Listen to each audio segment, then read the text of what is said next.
Welcome in to another edition of the DFO DFS Report. Thank you guys so much for tuning in.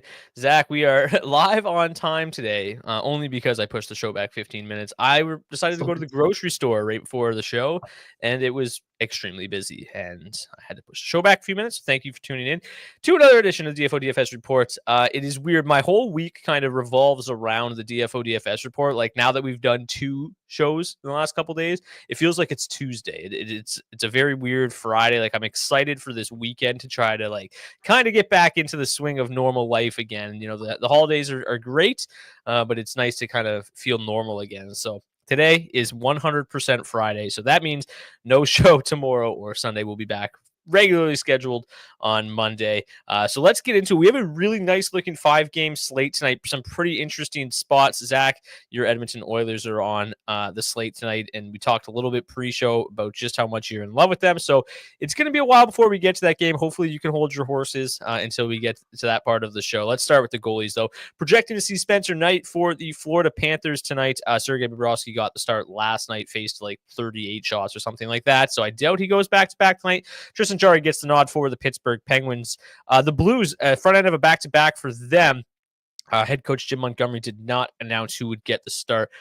This morning, I had projected Joel Hofer this evening, but Lou Korak, one of the top beat reporters from the Blues, is projecting Jordan Binnington, so we shifted back to Binnington. But you will, to me, Binnington probably just a little bit better, but I've talked about Hofer a lot being a guy that's played very, very well under Jim Montgomery. So I don't think it makes a huge difference one way or the other if you decide to play the Blues goalie tonight. Anton Forsberg gets to start for the Ottawa Senators. Arvid Soderblom goes for the Chicago Blackhawks, coming off a disappointing performance in the Winter Classic. They'll host a Montreal Canadiens team that's playing extremely well at the moment. Stuart Skinner goes for the Edmonton Oilers. We're projecting to see Lucas Dostal after John Gibson got the nod last night in Winnipeg. They pulled off a surprise overtime win over the Jets. Kevin Lankinen gets to start for the Canucks, second half of back-to-back for them, but they were also, he did play a little bit last night. Thatcher Demko left last night's game due to back spasms. UC Saros likely to get the start for the Nashville Predators. Okay, let's start with the Florida Panthers and Pittsburgh Penguins.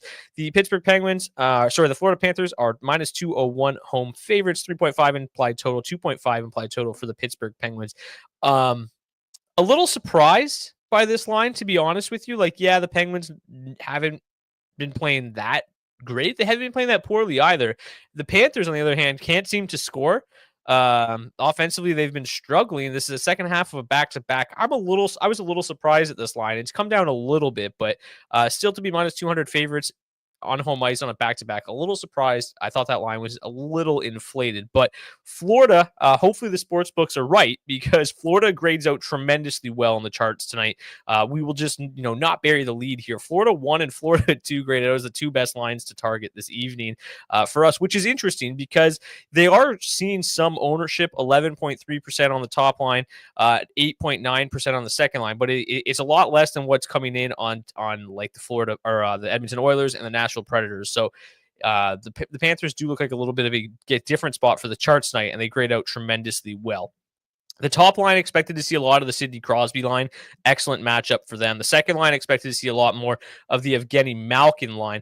I have some concerns here in touting the Panthers too much. Just because I'm not 100% sold that we're not going to continue to see even more line shuffling tonight.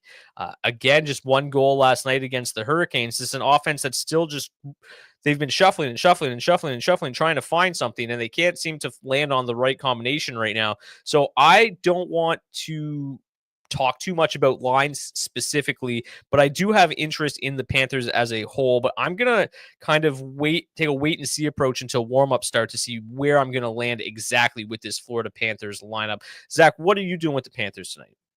Yeah, great question. I mean, it looks like they're in a great spot here going up against the Penguins. Obviously, you mentioned the struggles that Florida's had here as of late.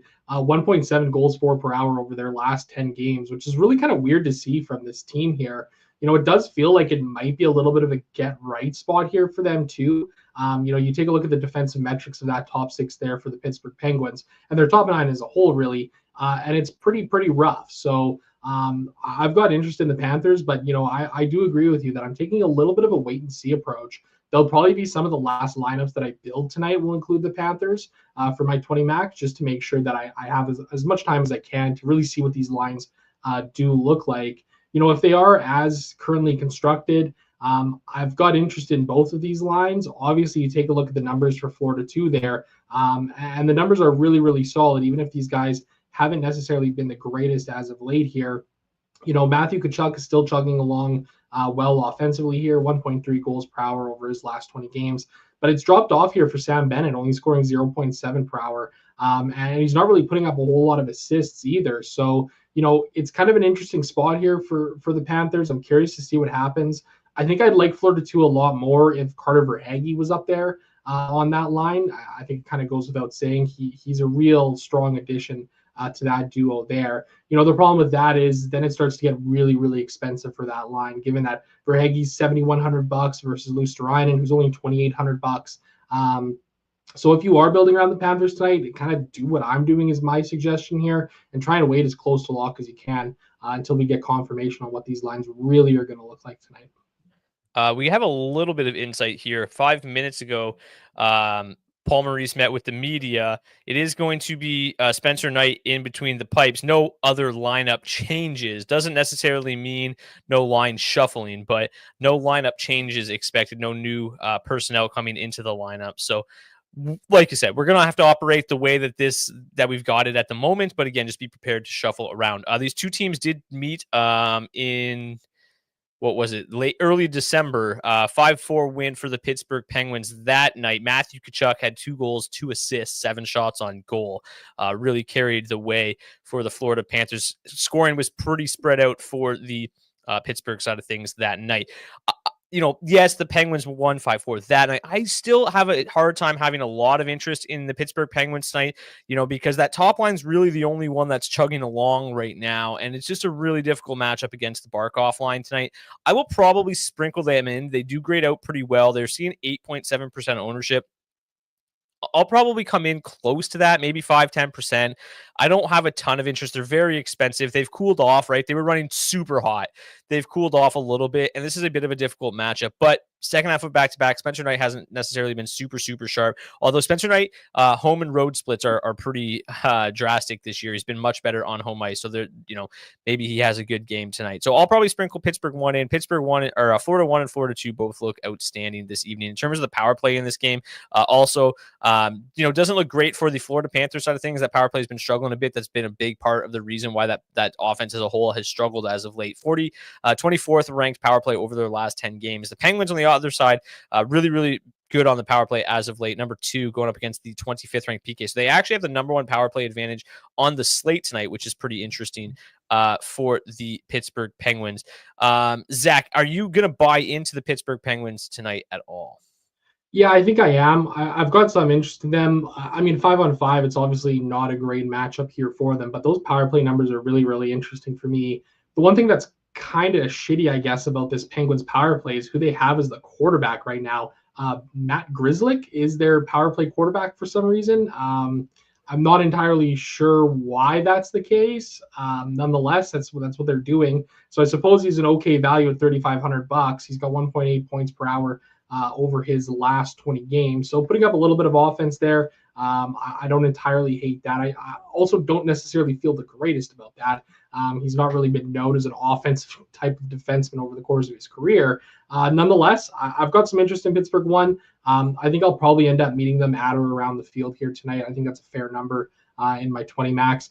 I don't feel necessarily the greatest about it or anything like that. But again, this is a Panthers team that is struggling a little bit right now. Their penalty kill has not been great as of late. And maybe this is a spot where Pittsburgh 1 can take advantage. Crosby has loved to play against the Cats in his career, 29 goals and 65 points in 51 games. So, if he can keep that up, then they might be in a decent spot here tonight. Yeah. The problem with the power play, obviously, Matt Grzelcyk's quarterback in that top unit. But really, they're just trying to go with that balanced approach. They both probably see about 50% of the ice time. So, yeah, just kind of try to correlate, I guess. Like, yeah, Grizzlies certainly not ideal, right? Just 4 shots in his last 6 games. So just no floor to speak of, unfortunately. But is still cheap, is still on the top power play unit. That looks like it's in a pretty good spot. Gun to your head here, Zach. You only could pick one Florida line to build around tonight. Would you go with Florida 1 or Florida 2? I'd probably go with Edmonton 1, to be totally honest with you. Okay, No, there you go. I'm kidding. I'd probably lean a little bit more towards Florida 2, just some better offensive line stats.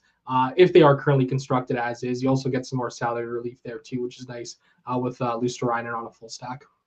Yeah, a little bit of salary relief, a little bit lower ownership as well. I would probably have to agree with you, but it's always tough to fade the top line on the charts. Any final thoughts on this game before we get to game number 2? I'm assuming not, because the less we talk about these games, the more you can talk about the Oilers in a few minutes. Yeah, that's exactly what I'm thinking. Let's just kind of keep this thing moving along. All right. St. Louis hosts the Ottawa Senators tonight. The Sens, as I mentioned, on the second half of back-to-back. The Blues coming off a big win in the Winter Classic. 2.9 implied total for the Blues, -111 home favorites. 2.8 implied total for the Sens. Matchups in this game, mostly top 6 against top 6, bottom 6 against bottom 6 for the most part. Matchup-wise, not necessarily ideal for the top line of the Blues. The second line, Braden Shen, Dylan Holloway, and Jordan Kyrou in a little bit of a better spot in terms of the matchup. Not great matchups on the other side of the puck for the Sens in this one. The Blues have been a little bit better under Jim Montgomery. Not great, though. They've probably outperformed their expected goals. They've certainly outperformed over the last 10 games, just 2.1 expected goals for per 60 at 5v5, scoring at 2.7 clips. So outperforming expected goals as of late. Meanwhile, the Sens are kind of in the opposite end of the spectrum, just shooting 7.3% over their last 10 games at 5v5. So kind of an interesting matchup here. But with the Sens being on a back-to-back, Anton Forsberg certainly not a great goalie. I do have some interest in the St. Louis Blues. I last time we talked about the Blues on this show was Monday, I believe, when I had my biggest night of the season with a lot of Dylan Holloway and a lot of Cam Fowler. I don't remember if that was Monday or last Friday. I can't really recall anything these days. But there's definitely some value options to be had in this Blues lineup. Dylan Holloway just $4,200, even Braden Shen at $3,700. A full stack here, 14,300 for St. Louis 2 looks pretty reasonable tonight. They're coming in around 8.4%. St. Louis 1 grades out slightly lower than them at 13,400. Brandon Saad moving up to play with Robert Thomas and Pavel Buchnevich. The issue tonight with kind of targeting the Blues is they changed up their power play units the other night for the Winter Classic and went with a little bit more of a balanced approach. And Oscar Sundqvist was on this top unit. He's not going to play tonight. So I'm projecting it to be Brandon Saad just moving up there if they decide to continue with these balanced lines or balanced units, excuse me. But there's a real chance that these aren't the power play units and they go back to kind of loading up that top unit. So we don't know for sure what the power plays are going to look like. Just kind of know that going into tonight's game. If you are stacking around the Blues, there's a good chance there's some shuffling going around. I don't feel necessarily super confident about those projections, but yeah, the line stats for both the top 2 lines are really, really solid and, nothing crazy good, but the better matchup definitely for St. Louis 2. I feel pretty good about targeting them this evening. What are you doing? Let's start with the Blues side of things tonight, Zach. What are you doing with the Blues? Yeah, I agree with you in that St. Louis 2 is probably the line to target here. Offensively, they've been really solid as of late, 3.3 goals per hour of ice time up against 2.7 expected. So they're outscoring themselves a little bit here, but they've been really great. I mean, they won me a bunch of money on the Winter Classic. I loaded them up. I had a great time there. So I'm definitely going back to the well here on St. Louis 2. Dylan Holloway, probably one of my favorite plays up front tonight at $4,200. 1.9 goals per hour over his last 20 games, 3.3 points per hour, and he's just given a tremendous floor with 10 shots on goal per hour of ice time as well. So Jordan Kyrou, he's chugging along well at a very similar clip offensively right now too. So I think this is a great spot here for St. Louis too. They grade out slightly ahead of St. Louis 1 on the charts overall here, 12th versus 14th. So that's within the top 15 that I usually like to target. I think I'm going to be comfortable getting over the field on St. Louis 1 here tonight, or St. Louis 2 rather. But both of these top 6 lines are really, really cheap, right? I mean, $14,300 to full stack St. Louis 2, $13,400 for St. Louis 1. that's some nice value that you're getting on this slate here. The pricing is fairly soft on this slate, I think, as a whole, just given some of these value pieces or cheaper players that are sliding up into some top sixes in a lot of these spots here tonight. So I think that makes it a pretty interesting slate for me. Like I said, St. Louis 2 is my preference, a little bit over St. Louis 1, although I'll still probably have them in the mix as well here. Yeah, just to give you an idea, Dylan Holloway over a point per game, 18 points in 17 games since Jim Montgomery took over as head coach in late November. The shot volume has been great, averaging 2.9 shots per game during that stretch. So providing a floor, the production's been really, really good. But Braden Shen, even super cheap still at $3,700. He's at 11 points in 17 games since Montgomery took over. That being said, though, the shot volume leaves a lot to be desired. He usually has like 1 shot or 5 shots, nothing really in between. And then Jordan Kyrou, 14 points, including 10 goals in 17 games since Montgomery took over, 50 shots on goal. So you get a really nice floor, and you have obviously a nice ceiling with Holloway and Kyrou. And then if you want to include Braden Shen, he's obviously cheap enough. And it's hard to find good cheap centers. And I think there's a couple decent options tonight, but Braden Shen's somebody that I don't mind including in my St. Louis 2 stacks. And obviously Thomas Buchnevich are strong plays as well. Flipping over to the Ottawa Senators side of things, talked about it yesterday. Shane Pinto has been playing pretty well. Had another nice night last night. Brady Tkachuk. That Ottawa top line grades out pretty well tonight. 14,400 to full stack. Then they grade out 9th. Matchup wise, not the best, right? They're going to see a lot of that top 6 of the Blues. At top 6 of the Blues, pretty good defensively. The top line grades out slightly below average on tonight's slate. The second line grades out above average. But really, really strong offensive metrics with Ridley Gregg, Shane Pinto, Brady Tkachuk. So if you want to go that route, they're very cheap. They look like they're in an okay spot. They're generating a ton of looks right now. I don't necessarily hate getting to Ottawa 1 tonight because they're just not really seeing much ownership at all, under 8%. I guess we can just look it up. It's not that hard.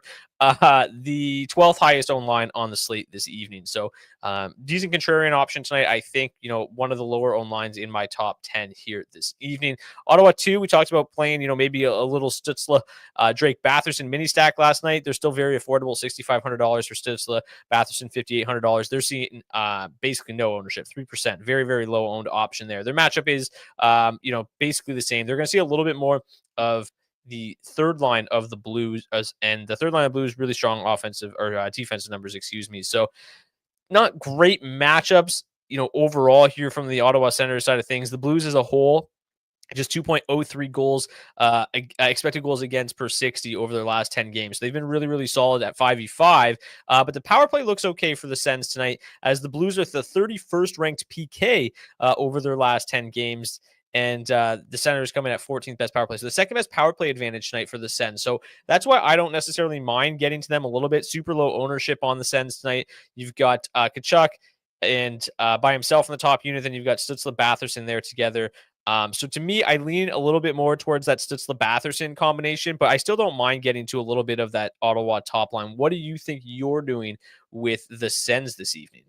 Yeah, I'm actually in agreement with you here. I like this spot for the Senators. Their line stats have been pretty solid. The matchups are obviously fairly bleak. One thing that's really interesting about Ottawa too here is that Stützle and Batherson specifically have loved to play against the St. Louis Blues so far in their careers.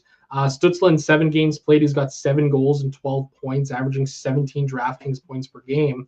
And Drake Batherson, a goal and 6 points in 5 games as well. Adam Gaudette, obviously there at 3K as well, 3 goals in 8 games for him. So there's something about St. Louis that they love going up against them. So that piques my interest a little bit. Their offensive numbers pique my interest, and the ownership piques my interest. I mean, they're really, really low owned here on what is really like a small slate, 5 games. I was expecting a little bit more coming in on them. You couple that stuff with the fact that the power play matchup is really solid for them there. And I don't mind building around the Senators at all with some mini stacks. Probably keep it to Tkachuk and Pinto, Stützle and Batherson, and then you can mix in some Jake Sanderson there as well. Thomas Chabot on the blue line, he correlates well with the top 6 as well. So I don't think I'm going to go too crazy, but I think it's fairly reasonable to get to 10% of each Ottawa 1 and 2 tonight, and feel fairly comfortable with that, all things considering. Like you said too, though, the Blues have been playing really good hockey here as of late.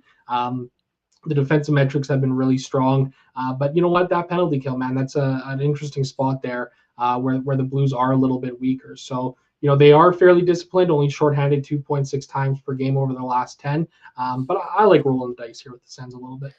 Yeah, I think, the one thing about tonight's slate is that Edmonton is just overwhelmingly high chalk. And trying to pair them up with some lower owned options is probably the route you're going to need to go. And I don't mind trying to get some Ottawa in the mix because they're in an okay spot at pretty low ownership, especially that second line. It's worth mentioning they were in a tough spot last night too against a good Dallas Stars defense. That Batherson and Stutzler line at 5v5, they generated 0.01 expected goals for last night.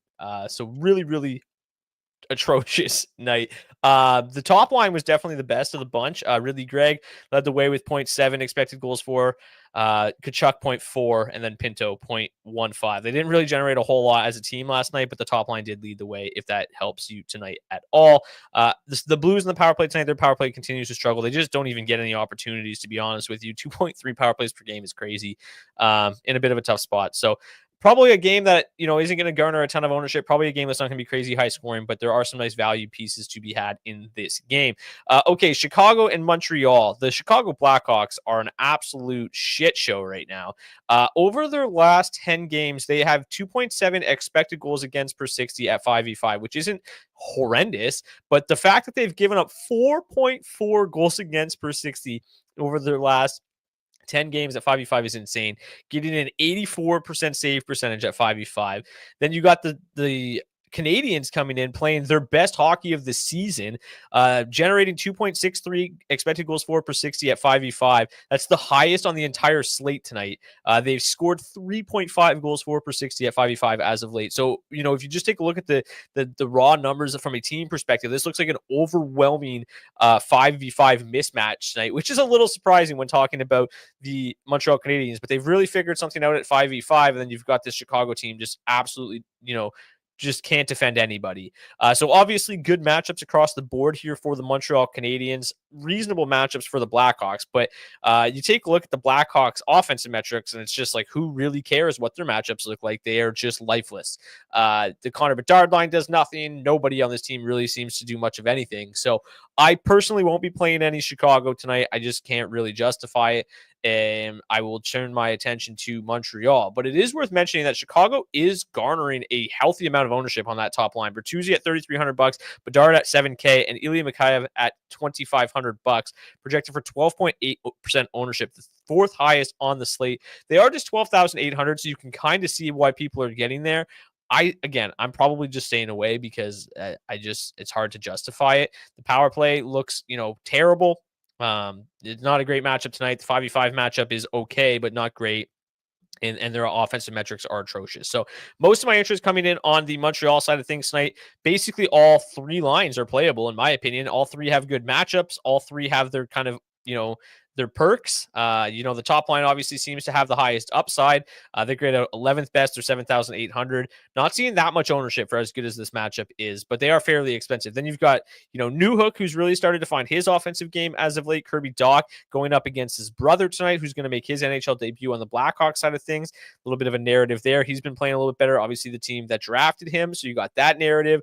Then you got Patrick Laine, who's just been electric since returning from injury at just 10% owned, $6,200. That line to full stacks 11,700. And then you've always really been a fan of the third line, and their offensive numbers have really started to turn a corner as of late. They're still not converting on all the chances that they're generating, but generating 3.1 expected goals for per 60, the highest among the Montreal Canadiens. Also lead the way in scoring chances and second in high danger chances, and they grade out 19th best at just $8,000, basically minimum price tonight, just 3% ownership. You said it, the pricing is a little bit soft, but if you play Montreal 3, it allows you to get really creative and try to do some funky shit with your lineup or the rest of your lineup. So yeah, to me, all three of these lines are in play. I don't know, I probably am in somewhat agreement with the field here in that I don't know if there's any one of these lines I'm willing to take a huge stand on. I'm kind of willing to spread my ownership out a little bit. If any line I'm going to be over the field on, it's probably Montreal 3. Yeah, I agree with you here. I am kind of really surprised by this one. You take a look at the betting markets. Obviously, Montreal coming in as the favorites. The public's backing them on the money line here pretty heavily tonight. And it's really interesting to see the DFS streets kind of be the complete opposite of that, where you've got Chicago one is the fourth highest owned line on this slate here. Kind of puzzling to me. I can't quite seem to figure it out. It also scares me a little bit, so I think I'm probably going to mix in a little bit of Chicago one here tonight. I think I'll be under the field on 13% of them, but I think I can get to 5 or 8% and feel okay with that in my 20 max here. Just has me a little bit curious with the ownership numbers that are coming in. But I also do agree in that I think that the Montreal side is the side to target here. And I'm in the same boat here where I'm pretty willing to spread my ownership around pretty evenly to these top 9 lines here. Brendan Gallagher, I think, is in a great spot here. One of my favorite value plays on the slate tonight at 3K. You take a look at his numbers over the last 20 games, only scoring 0.7 goals per hour, but he's generating 1.3 individual expected goals, taking 7.4 shots on goal per hour, gives you a fairly decent floor. I guess a good floor at 3K price tag. So I don't mind getting down there to Montreal 3. I'll be over the field on them. I'll probably be over the field on Montreal 2. Patrick Laine, you mentioned it, $6,200. He's been on an absolute tear over the last 20 games, 2.5 goals per hour of ice time, 3.1 points per hour, 11.5 shots on goal per hour of ice time. The guy is just firing the puck absolutely at a huge rate right now. And then Montreal won 4.9 goals per hour of ice time. What more can you say about that? So I've got a lot of interest in this Montreal side. I'm going to be coming in definitely over the field on this team here tonight. Yeah, Montreal in their last 10 games, 10th in the NHL in terms of expected goals for in the NHL at 5v5. So they've been playing very well as of late, and the Blackhawks obviously just a total disaster. Just trying to pull up here what we've got from the Montreal side of things recently. In their last 10 games, Jake Evans leads the way with 9 points, tied with Cole Caulfield, Patrick Laine with 8, Nick Suzuki with 8, Lane Hudson with 8. So things have been pretty spread out. We've seen Juraj Slafkovsky really start to turn things around. That's been a nice bonus for them after a really tough start to the season. So yeah, I don't want to just completely disregard the Blackhawks, but I'm not playing them at that chalky percentage. But it is worth mentioning at the very minimum, Connor Bedard might be playable. 18 points in his last 17 games as he kind of tries to right the ship after a tough start to the season. 18 points, 7 goals, 11 assists in his last 17 games. The shot volume still kind of leaves a little bit to be desired compared to what we saw last year, but he hasn't completely fallen off like a Tage Thompson has. So Bedard one-offs for me are in play. The rest of this team, it's so hard to really have a whole lot of faith in what they've got going on. So 4th highest projected ownership, 16th best line overall to target according to the charts. Any final thoughts on this one before we move on? I guess I'll just take a quick look at the power play here. Both power plays stink. Both penalty kills are okay. 5th and 7th best power play advantage. Any final thoughts before we move on? No, let's move it along. Oh, you just want to get to Edmonton, who have a 4.4 implied total. They are minus 453 home favorites. Crazy stuff. 2.2 implied total for the Anaheim Ducks. Gross. Edmonton won. Grades as the 3rd best line to target. If you missed it, the Sens. So we're going to talk about it a lot here. There's some interesting things with this Edmonton lineup tonight. Nugent Hopkins, McDavid, Connor Brown on the top line. Put Colson, Draisaitl, Arvidsson together on the second line. You've got Kapanen, Janmark, Hyman on the third line. Very interesting trios. Me and you talked about it pre-show. Jason Greger mentioned it on Oilers Nation that he expects there to be a lot of line shuffling tonight, and I think that kind of creates some real question marks with this lineup. But it doesn't. You said it before the show. It doesn't really matter, right? Because even if Connor Brown only sees 50% of his shifts with Connor McDavid, like we project to see tonight, he's going to pay off his salary most likely with 1 assist. So still going to be a good value play because he's still going to get some shifts out there. It also opens up some avenues to play guys that, are going to fall in ownership, like you mentioned earlier. You've got Zach Hyman coming in at 6.5% ownership in a great spot.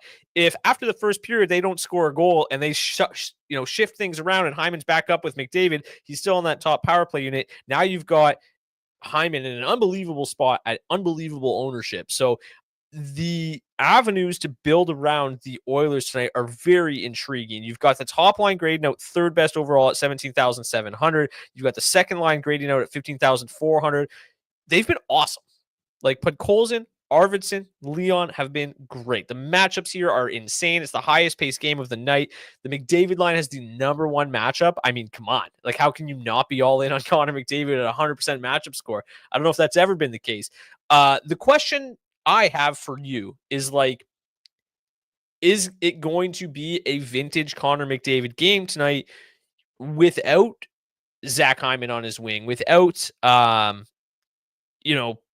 like Connor Brown's been okay, but like without Hyman, these metrics aren't that impressive.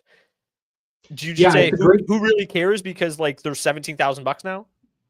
That's kind of the way that I'm looking at it here. And I mean, it's Connor McDavid. Mhm. This is a guy who, he's the best player in the world right now, and he's been incredible against Anaheim in his career. In 29 games played against the Ducks, 15 goals and 53 points, 1.8 points per game against the Ducks in his career. I just don't see any reason to fade the Edmonton Oilers tonight. I'm going to be eating up all of this chalk and then some. And I'm, as you mentioned too, going to be building in different ways. Like I'm comfortable building around, your typical Edmonton one where it's Nugent Hopkins, McDavid, and Zach Hyman. The one interesting thing is that Connor Brown got bumped up to that top line and ahead of the second period against Utah on New Year's Eve. They scored 2 goals very, very quickly in that period where both McDavid and Brown had assists on it. So, like you mentioned, me mentioning earlier, like if Brown gets 1 assist at $2,700, he's paying off tonight on this slate. He's really, really cheap, and he's feeling really good about himself too. Like last year, coming in and signing with the Edmonton Oilers, he was coming off that ACL injury. It took him a long time to kind of get his legs underneath him, and this year he's felt a lot better. And offensively, his metrics may not necessarily show it right now, but he's been rejuvenated. He's been shooting the puck more. He's looking more confident in the offensive zone. So, as much as Gregor did mention that, these lines are probably going to get shuffled up at some point, it wouldn't surprise me to see them go, half the game at the very least with this current configuration. So I'm going to be all over the Edmonton Oilers here tonight. Ryan Nugent Hopkins at $5,200. He's not quite been as productive as he has in the past, but in the same breath, 1.1 goals per hour over his last 20 games.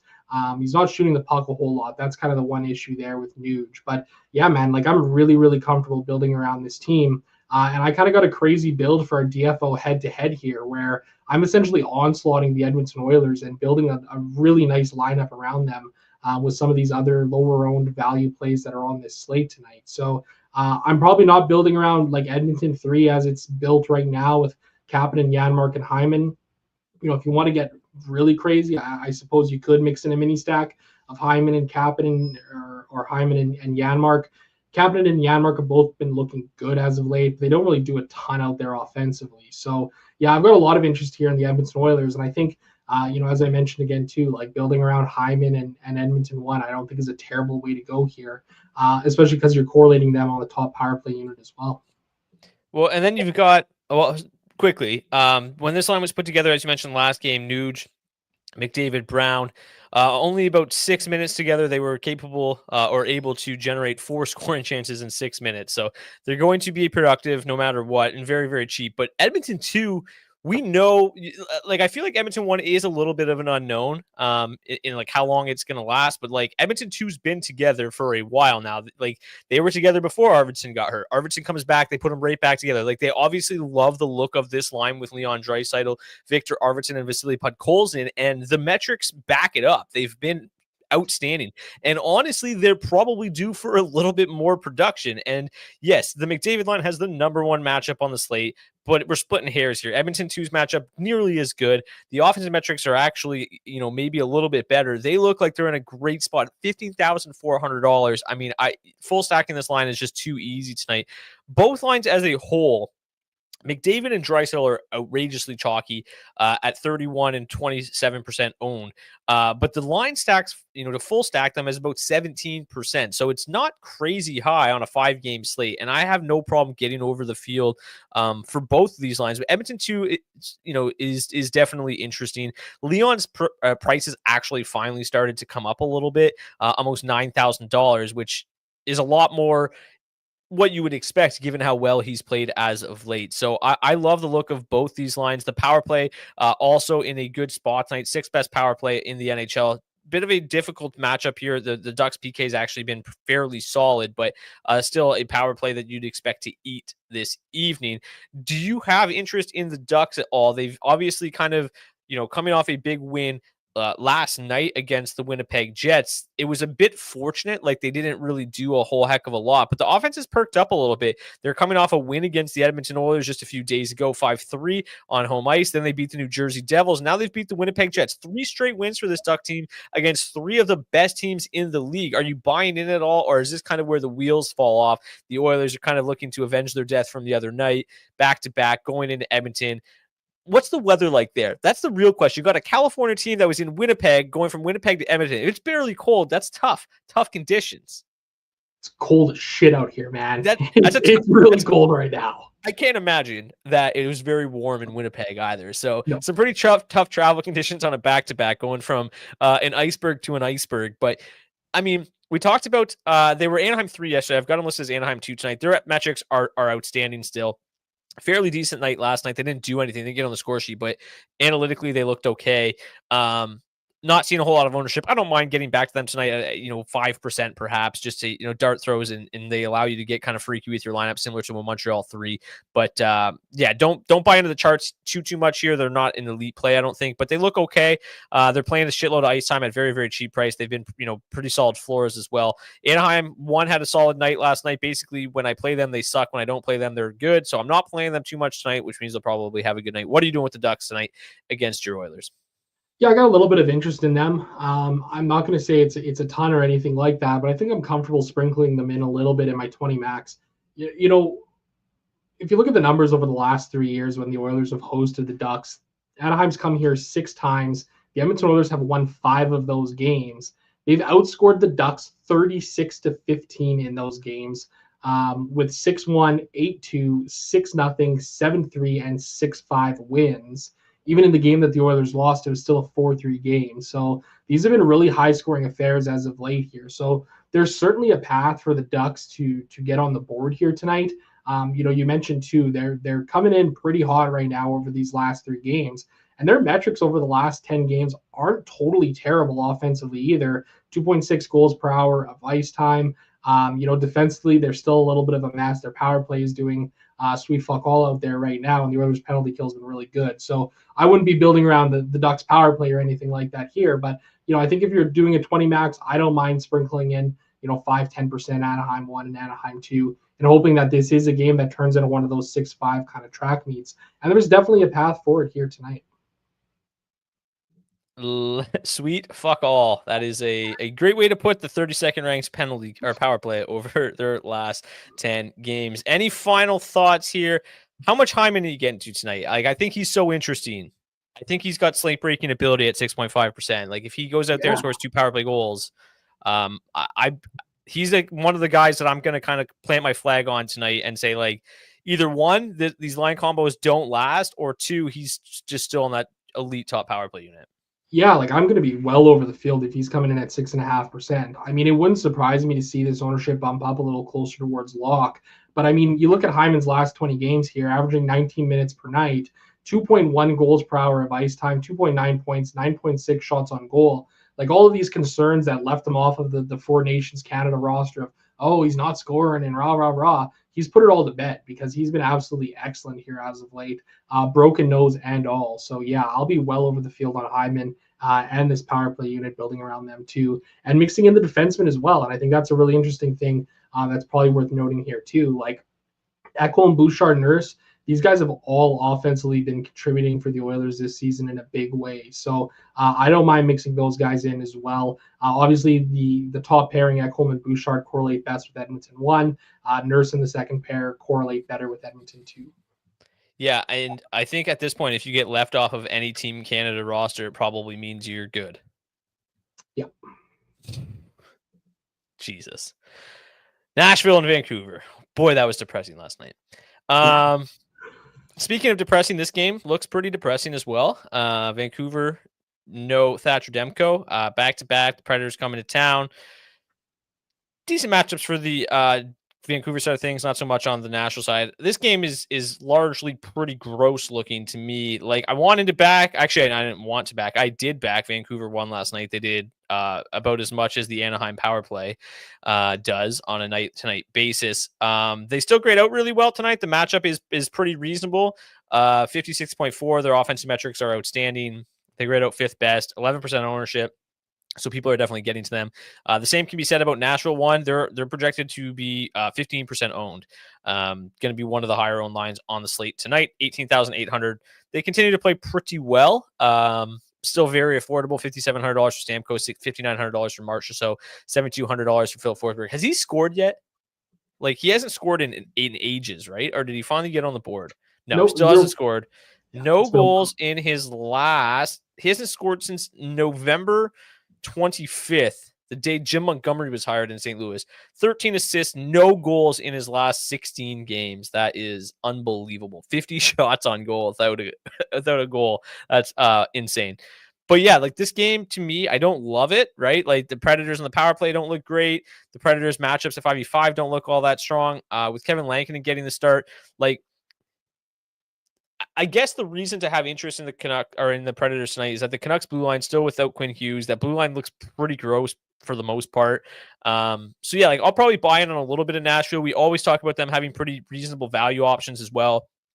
I planted my flag on Nashville 2 the other night. They did literally nothing, so I'm not going back to Ryan O'Reilly.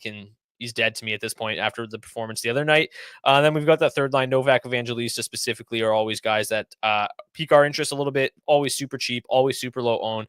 Really, really strong underlying metrics. Scoring at just 1.0 goals for per 60, though, is the reason they haven't come through for us all that much this year. So again, probably 5% of them. Nothing crazy. I'll get it on Nashville 1. I'll probably go back to a little bit of Vancouver 1. But to me, it's very easy to kind of eat the chalk here on Edmonton. And then it's going to result in me coming in under owned on Nashville, Chicago, and Vancouver. And I feel completely fine with that. Yeah, I'm in complete agreement with you here again. Like, it does feel pretty rough. I built around quite a bit of Vancouver 1 last night. I was pretty disappointed by that. Which really, really sucked. What's interesting, too, when you look at the matchups here on this slate tonight, like, Vancouver is the home team here, and they're putting up their top line against that Novak line for 36% of the ice time. And that Novak line is far and away the best defensive line for the Nashville Predators. So it seems like a pretty bleak spot here. And I think the other thing worth mentioning, too, is that there's still no Quinn Hughes in the lineup for the Vancouver Canucks. And I think it just goes to show, like, he is such a good player and such an important piece of this puzzle here for the Vancouver Canucks, because in their last 10 games, they are doing, again, sweet fuck all. 2.1 goals per hour in their last 10, 2.1 expected goals per hour over their last 10. I mean, their power play has been chugging along, which I guess is a nice clip there if you want to play some Tyler Myers, who I think is an okay, value play tonight at $3,300. He was incredible last night, man. Like, I'm so mad that I didn't get the swap from Brandstrom to Myers in, because last night Myers scored a goal, took 5 shots, blocked 2, and had 21.6 DraftKings points last night. So he was incredible last night. I'm not saying that he's going to, go out there and put up 20 plus DraftKings points again here, but there's a path for him to be productive, I think, on this slate tonight. But I do agree with you. I'm going to be coming in under the field on Vancouver 1 here and Nashville 1 as well. I'll probably mix them in. I think one-offing some of these guys is fine, especially from Vancouver 1. They're in a nice price point here. $5,300 for DeBrusk, $6K for Besser, $6,100 for Miller. And Matt, maybe this is a spot where Philip Forsberg gets it right and finds a way to score a goal. 9 goals and 18 points in 24 games over his career against the Canucks. Worth noting, too, that Stamkos and Marchessault have also enjoyed a lot of success against Vancouver in the past. 18 goals, 30 points, 21 games for Stammer, and Marchessault, 11 goals, 25 points in 23 games too. So, hey, maybe that's a reason to get up to 10% on Nashville 1, but I don't think I'll be getting to that 15 mark tonight. Yeah, a couple notes and some comments here as well to get to. So last night, Tyler Myers had 11 shot attempts, which was insane. I do imagine Brandstrom's probably back in tonight, and Tom, who's our resident Canucks fan in the DFS Discord, he also is expecting him back in tonight. The other thing that I wanted to mention, and Tom kind of stole my thunder in the chat, was in terms of like line usage last night, DeBrusk, Miller, Besser was 4th on the totem pole. The Suter Garland line played 9 minutes. The Sherwood Bluger Joshua line played 9 minutes. The Heinen line played just over 8 minutes, and then DeBrusk, Miller, Besser at 7 minutes. As a trio, they saw just about 15 minutes in all situations in a game that went to overtime. You had like Connor Garland up over 20 minutes, Pius Suter 19 and a half. Like they really balanced out their usage last night. Vancouver one didn't play a whole heck of a lot, which is not ideal. Not what you're looking for when you're playing that kind of price tag. But yeah, man, Stamkos just 23, what has he got? 18 goals in 21 games against the Canucks in his career. As John points out, Stamkos owns the Canucks. So we'll see if that continues this evening. But yeah, I'll probably be in more on the Nashville side of things than Vancouver. I also think UC Saros between the pipes is a very interesting play this evening. Before we get to the goalies, though, let's get to the defensemen. We always try to give you some value defensemen to target. Last night, one of them was Eric Brandstrom, and he didn't end up playing, so that was less than ideal. But I keep talking about Gustav Forsling. I will keep running it back with him. $4,300. All the guy does is just put up production. I mean, like he doesn't necessarily get on the score sheet every single night, but he's going to block a bunch of shots. He's going to have, a ton of shots on goal. He has 4 shots, hasn't hit the bonus yet, but he has 4 shots on goal. 1, 2, 3, 4 of his last 5 games. He's hit the shot block bonus in 2 of those 5 games as well. So he's a bit of a hound out there. Your boy Jackson, the Colm 4K, sure. Nick Blankenberg up over 20 minutes a night at $2,500. I think that's a pretty reasonable show. I don't mind Carson Soucy, especially if Branson remains out of the lineup. He was moved up to PP2, played 22 minutes. He is an okay option. Tyler Myers, you just mentioned him, over 25 minutes last night, $3,300. If he remains on the top power play unit, obviously he's a great value option as well. Cam Fowler, wherever you are, Cam. How much is he tonight? $3,600. Yeah, back on that train at 4.4% ownership. We talked about that Blues power play. Obviously not great, but he's still on that top power play unit, and he's been very successful since getting traded to the St. Louis Blues. Zach, anybody else that stands out to you as a great value play on the blue line tonight? Yeah, I think you hit on some really good names there. I mean, as I mentioned too, a lot of interest in the Edmonton defensemen, Ekholm, Nurse, and Bouchard. Nurse grading out as a top value defenseman on the slate tonight. Fowler, love him tonight at $3,600. I mean, he's projecting for 4.5% ownership right now. That's egregiously low there and a great spot for him. I mentioned Tyler Myers, $3,300. I don't mind him either. If you're dumpster diving, a couple of guys close to minimum price. Well, Wyatt Kaiser, $2,500 minimum price. I like him up on the top pairing. Radko Gudas on Anaheim 1 as well. I think he's in a good spot. Alexander Carrier, $2,700. Also really like Lane Hudson on the slate tonight, $4,500. Should be in a good opportunity to produce some points here tonight. And then obviously the shot block gods, Jacob Trouba, $4,400. He should be able to block a lot of pills here tonight. Don't know if I love Savard and Gouli quite as much, but there's some other solid names up there as well. Between the pipes, I already talked about UC Saros being a favorite of mine at $7,400. Grades as the second best goalie to target tonight, and is projected for just the 4th highest ownership, which is a bit surprising. Projected to see decent shot volume as well. Really nice spot. We've talked about it a lot on the show, though. The Nashville Predators just don't score on the road. They've only got 3 wins on the road this season. Their home and road splits are disastrous, so just kind of be weary of that. Stuart Skinner grades out the best, an 81.9 implied win percentage. Yeah, he should be fine, but we also thought Connor Hellebuck was going to be fine last night, and he was not. Spencer Knight makes me a little bit nervous at $8,200. I feel much better about Jordan Binnington, who's also the highest projected owned goalie on the slate tonight at $7,800. I like Montembeault at $7,500. Probably won't get to too much Forsberg, Yari, Soderblom, Lankinen, or Dostal. So for me, probably going to live around that Saros, Montembeault, Binnington range with a little bit of Skinner. How about you? Yeah, I totally agree with you there. Binnington and Montembeault are probably my favorite plays on the slate here. I like Montembeault to fade that Chicago 1 chalk. I think that's one way to kind of get different on the slate. He's been great against Chicago. 2 wins in 3 games played, 925 save percentage rather. The one interesting thing about Stuart Skinner, he's barely played against the Ducks in his career. Only 2 games played, 1 win, an 850 save percentage, 3.0 goals against average. The Oilers love to play their backups against the Ducks. So kind of interesting to see Skinner getting the start here tonight. So I don't know if I'm totally enamored with Skinner at 8,400, just because I think that I'll probably be playing a lot more of the expensive Edmonton forwards and stuff like that on this slate here, but definitely going to have him in the mix as well. But yeah, Binnington, Montembeault, those are probably my two favorite plays here tonight. All righty. I have yet to complete my build. So we will first introduce the hat trick pick challenge for tonight. If you want to participate in today's hat trick pick challenge, comment your hat trick pick in the comment section of the video on YouTube. If your player scores a hat trick, we'll get you a $25 gift card to Nation Gear. Also, shout out to our friends at rotogrinders.com for providing us with projected ownership tonight. If you want to get $20 off your first month of NHL Rotogrinders Premium, you can do so by clicking the link in the description of the video on YouTube. While you're there, smash that like button. Over 1,400 live viewers right now. So if you're watching on YouTube, smash that like button, hit the subscribe button as well as we try to grow this channel. Never want to miss an episode of the DFS report, bringing this fire Monday through Friday.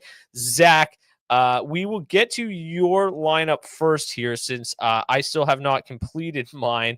Unfortunately, we never stop talking. It's so hard to build a lineup live on air. And as I mentioned, I chose the grocery store over building a lineup. So Zach, take it away here with your lineup first.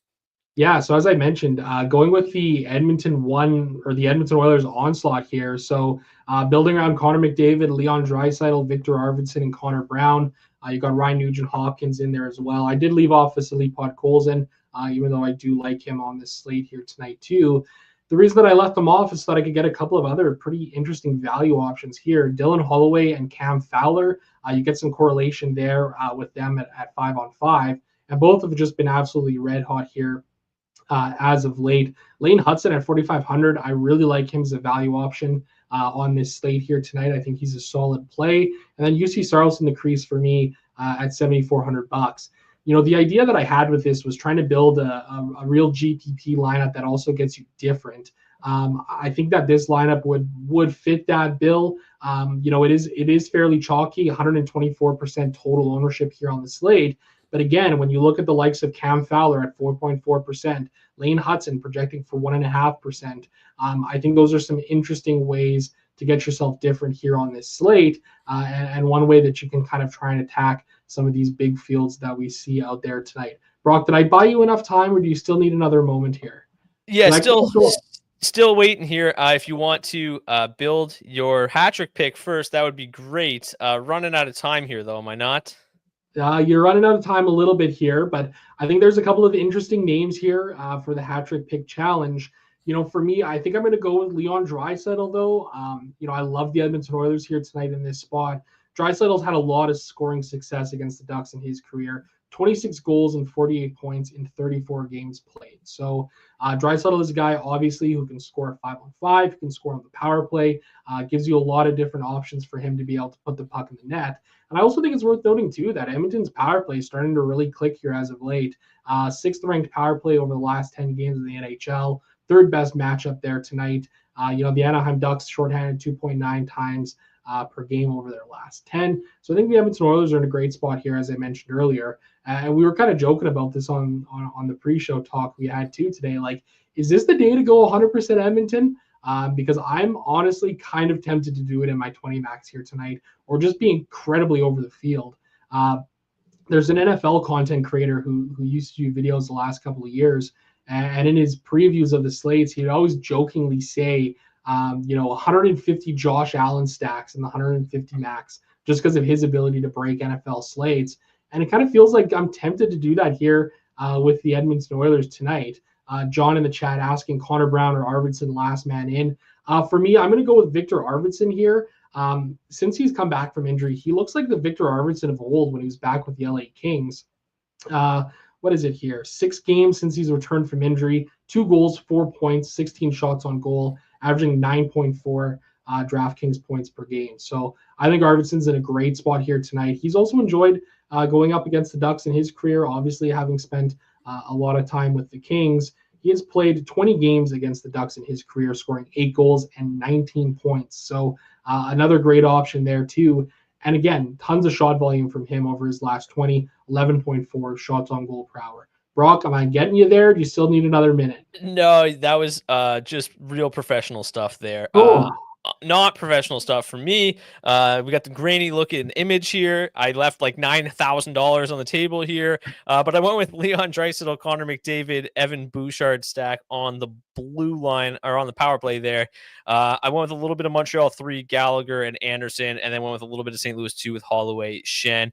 And then just couldn't find a suitable defenseman to make this lineup make any sense whatsoever because I was under the gun laughing at how much you were killing time for me. So Nick Blankenberg and UC Saros round out the lineup, which is obviously less than ideal. So I have a very strong feeling that tomorrow is going to be 25, or Monday will be 25 and 24 as you eke a little bit closer. And then my hat trick pick for this evening.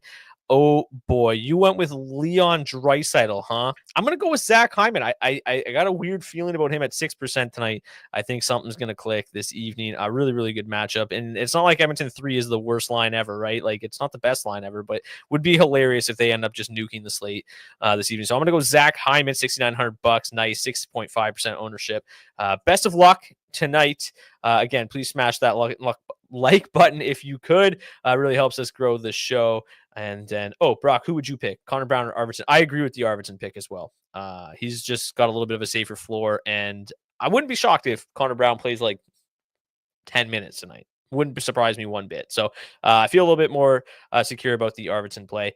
And 150 Edmonton 1 stacks tonight. Let's lock it in. Best of luck. Enjoy your weekend. We'll see you guys back here on Monday. Until then, good luck. Cheers. Cheers.